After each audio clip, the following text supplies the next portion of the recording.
Et bonjour à tous et bienvenue dans cette nouvelle vidéo. Aujourd'hui, on va faire un deep dive, on va aller en profondeur sur les serveurs MCP et les agents IA. Donc, cette vidéo, elle sera composée, enfin, cette formation plutôt, elle sera composée en deux parties. Donc, il y aura une partie qui sera théorique, qui est cette vidéo, et enfin, je sortirai une vidéo pratique pour un peu imager tout ce que j'ai dit dans cette formation. Donc, si vous voulez pas la louper, mettez un petit like, un petit commentaire, abonnez-vous, etc., etc. Alors, Deep Dive, agent IA et serveur MCP. Donc tu crois peut-être que ton agent IA, il est intelligent, qu'il comprend ce que tu veux, qu'il a un plan, qu'il a une mémoire, une logique. Eh ben non. En réalité, ton agent IA, c'est juste un poisson rouge qui est boosté au maths. À chaque fois que tu vas lui poser une question, il oublie tout ce que tu as dit avant. Il recommence de zéro. Il n'a pas de mission, pas d'objectif, pas d'historique et pas même de prénom. Et donc, comment expliquer ça? Si tu bosses, par exemple, avec un stagiaire, on va imaginer ça comme ça. Donc, il est hyper calé, d'accord? Il est super fort, super compétent.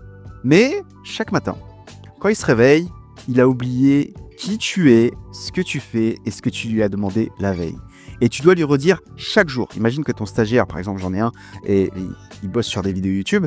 Ok, tu t'appelles Paul, tu bosses sur des vidéos YouTube, tu as une vidéo à écrire et tu as le droit d'utiliser Google et GPT. Tous les jours, tu dois lui répéter ça. Ok? Et c'est ça, un agent IA sans structure. Il ne sait pas ce qu'il fait, il ne sait pas qui il est, et il attend juste ton prochain prompt. Et c'est là qu'arrive le MCP.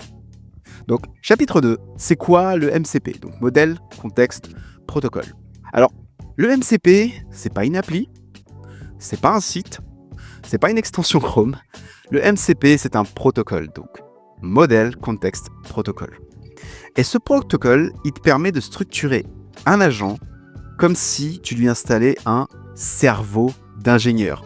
Tu lui dis, voilà qui tu es, voilà ce que tu dois faire, voilà où t'en es, ton avancement, et potentiellement tu lui donnes des outils. Okay? Donc le MCP, il faut voir ça comme une fiche de mission dynamique. C'est un peu comme si ton agent IA, il avait genre un tableau blanc, un tableau de bord devant lui, avec son nom, ses objectifs, et ses outils, et l'historique de ses actions. Du coup, il peut agir en autonomie, et surtout dans la continuité. Je vais donner des exemples. Tu veux un agent IA qui publie des vidéos. Il doit savoir ce qu'est une vidéo, ce que tu veux en faire, où il est dans le process et ce qu'il a déjà publié.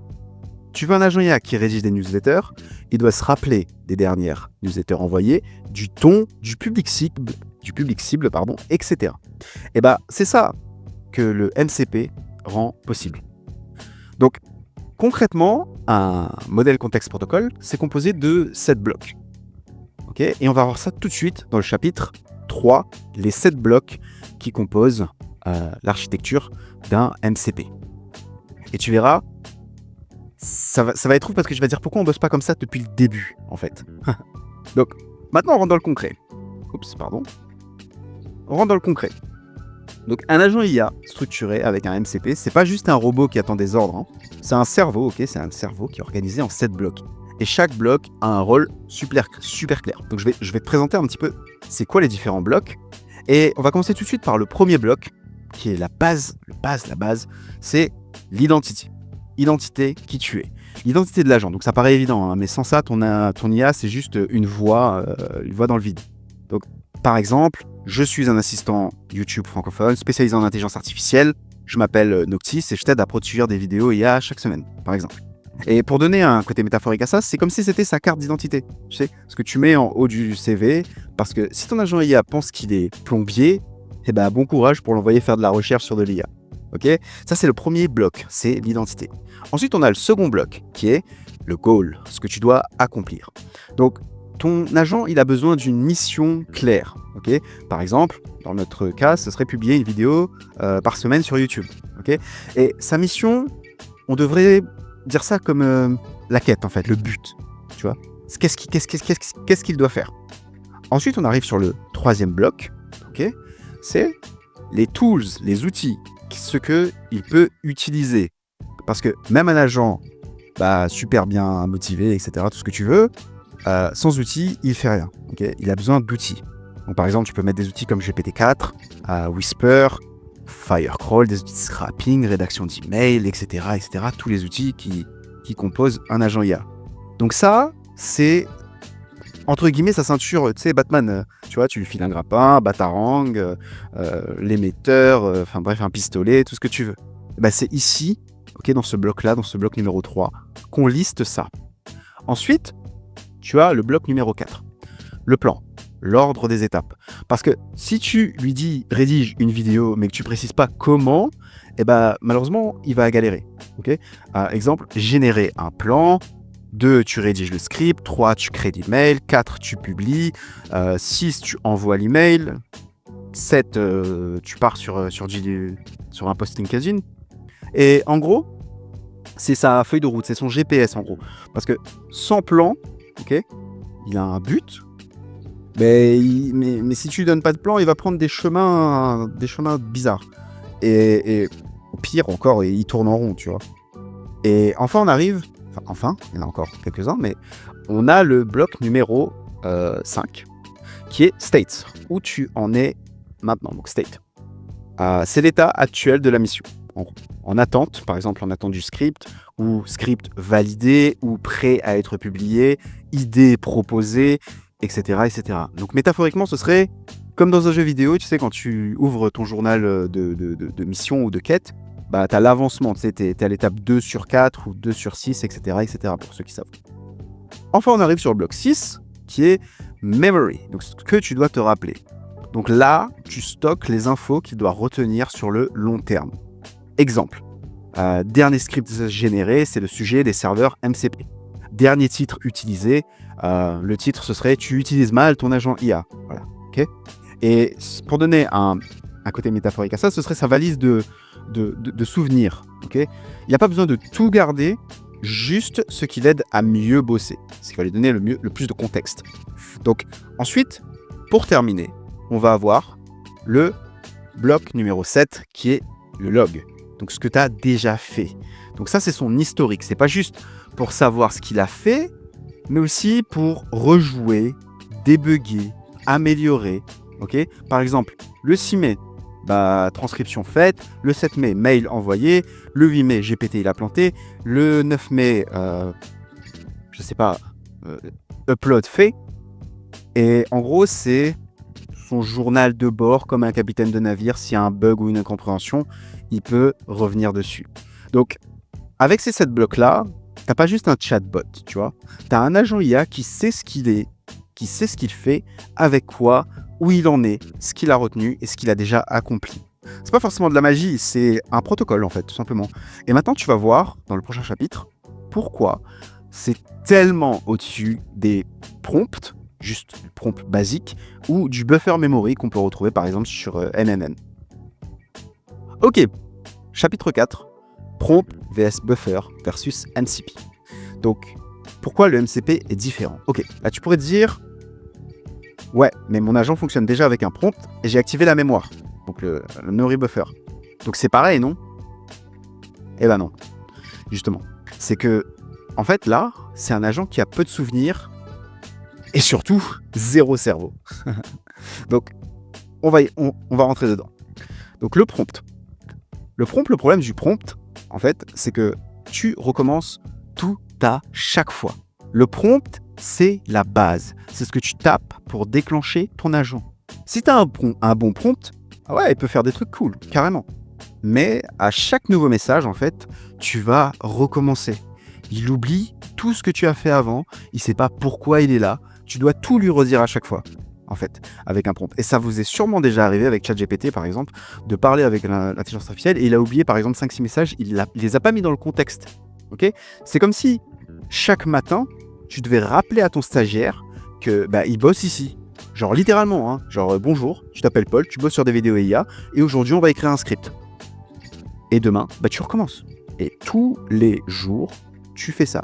Donc si tu veux avoir des bons résultats avec ChatGPT sans utiliser par exemple de serveur MCP juste avec des prompts, il va falloir donner tout le contexte et c'est pour ça qu'on se retrouve et c'est pour ça qu'on se retrouve avec des prompts qui sont à rallonger, qui sont ultra grands, ultra détaillés parce qu'en fait tu dois donner tout à ChatGPT. Ok?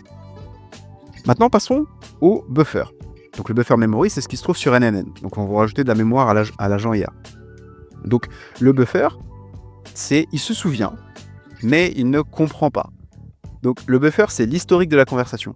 Il garde les messages et il les enchaîne. Mais il ne les structure pas, il ne trie rien, il ne comprend pas la logique. Et souvent, on a tendance à penser qu'il le fait parce qu'il y a le mot mémoire dedans. Et mémoire, on pense à la mémoire que nous, on utilise en tant qu'être humain. Alors que ce n'est pas du tout la même chose. Notre mémoire, elle est structurée, elle est ultra complexe.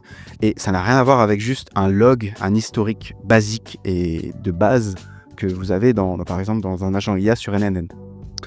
Et c'est comme si, en fait, si je reprends l'image du stagiaire, c'est comme si ton stagiaire gardait tous les mails, toutes les notes, tous les post-it, mais sans rien classer. En gros, tu lui dis retrouve ce qu'on a dit mardi, et lui, il va prendre son gros cahier, tous ses post-it, tout ce qu'il a noté, et il va lire tout à chaque fois. Chaque fois qu'il doit reprendre quelque chose, il va le relire.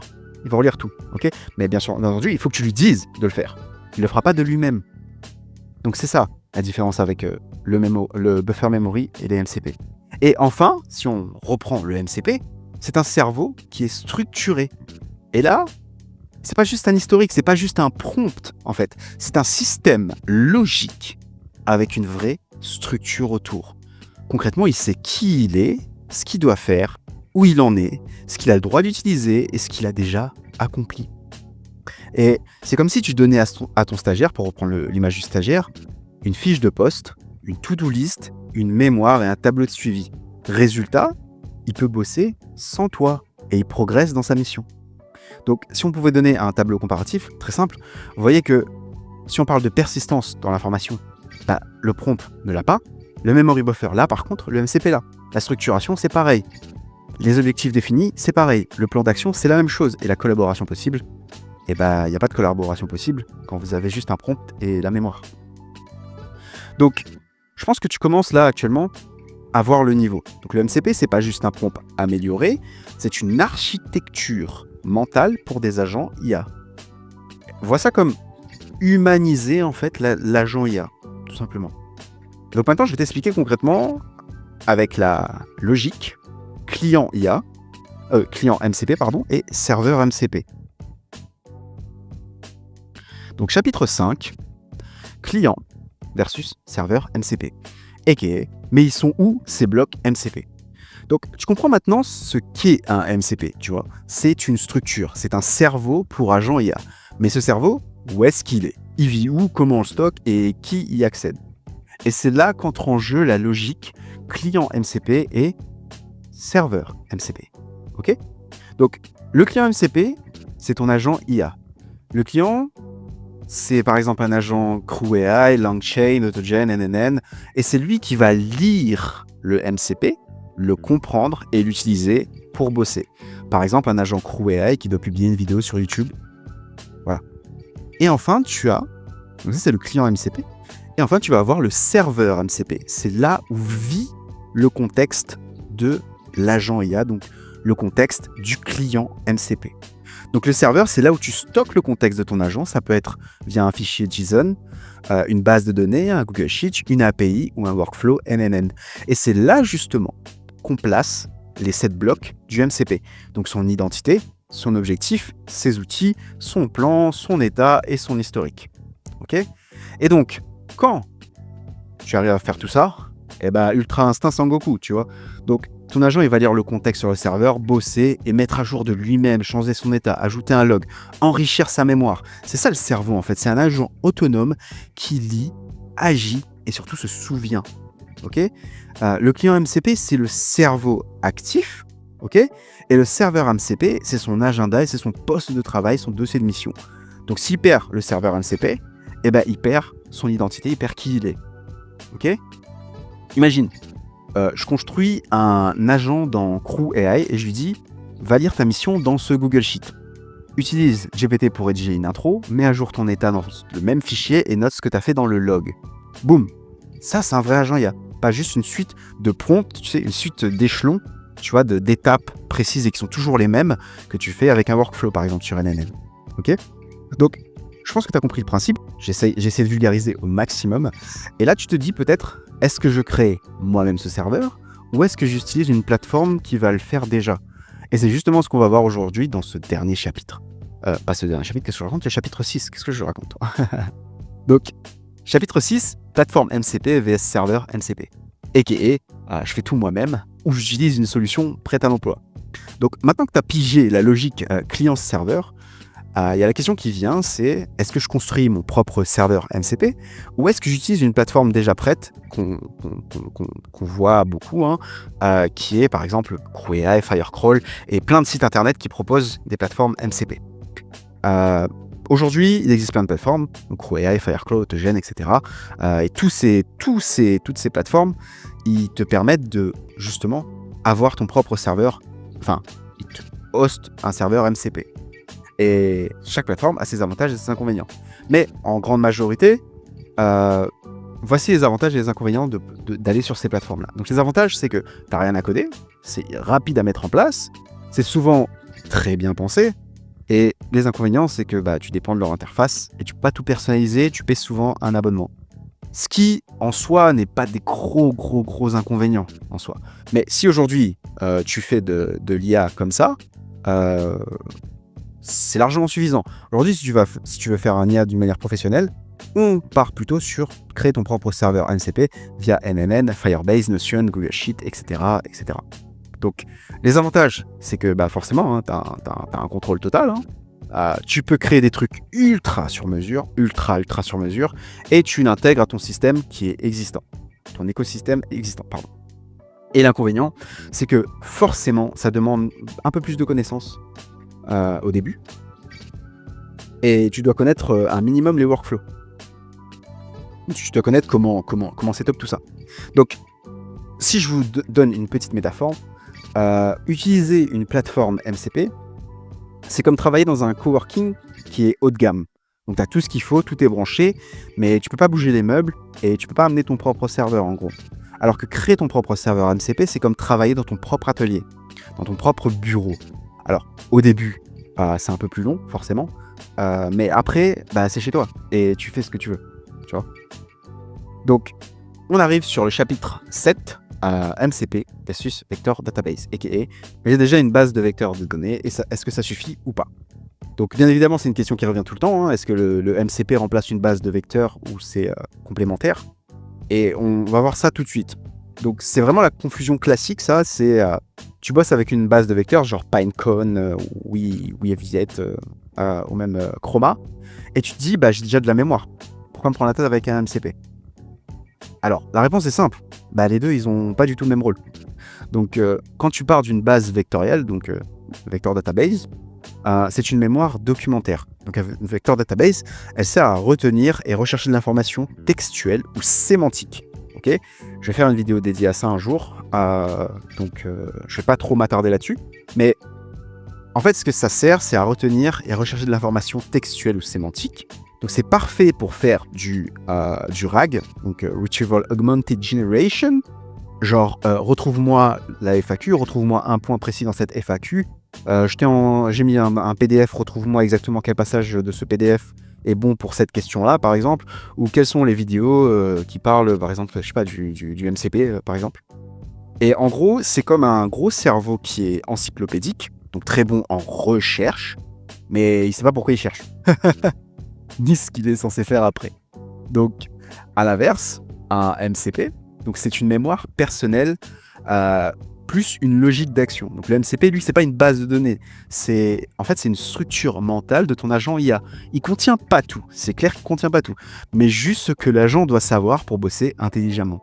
Donc il contient quoi? Je le répète encore une fois, qui il est, ce qu'il doit faire, les étapes, son état actuel, ce qu'il a retenu et ce qu'il a fait. Donc les 7 blocs du serveur MCP. Donc, pour résumer, donc la base vectorielle, donc c'est la bibliothèque là, c'est ça, c'est une bibliothèque, et le MCP c'est un espace de travail et plus son cerveau d'exécution. Donc les deux sont utiles, d'accord, mais l'un répond et l'autre agit. L'un est passif et l'autre est actif. Mais je dirais même proactif, ok. Donc Si tu veux un agent qui fait des recherches, tu lui files une base vectorielle. Si tu veux un agent qui travaille, avance, comprend sa mission et qui peut faire potentiellement travailler avec plusieurs agents, tu lui files un serveur MCP, enfin un NCP tout simplement. Et avec un serveur et un client, bien entendu. Et justement, tu te dis peut-être, ok, mais combien ça coûte tout ça? Est-ce que je dois héberger un serveur? Combien ça coûte? C'est quoi le prix de tout ça? Et on va passer à la suite. Donc, coût et setup minimum pour créer ton propre serveur MCP.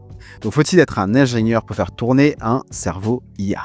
Donc, la bonne nouvelle, c'est que non, tu n'as pas besoin de serveur compliqué ni de back-end à gérer. En 2025, tu peux créer ton propre serveur MCP full cloud, donc en ligne, sans avoir à héberger quoi que ce soit toi-même, ok, pour que ce soit beaucoup plus simple. Donc, le truc le plus simple, le truc le plus utile que je pense qui est le plus utilisé aujourd'hui si tu veux créer un serveur MCP full cloud, ce serait NNN Cloud, d'accord, donc qui est ton orchestrateur, entre guillemets.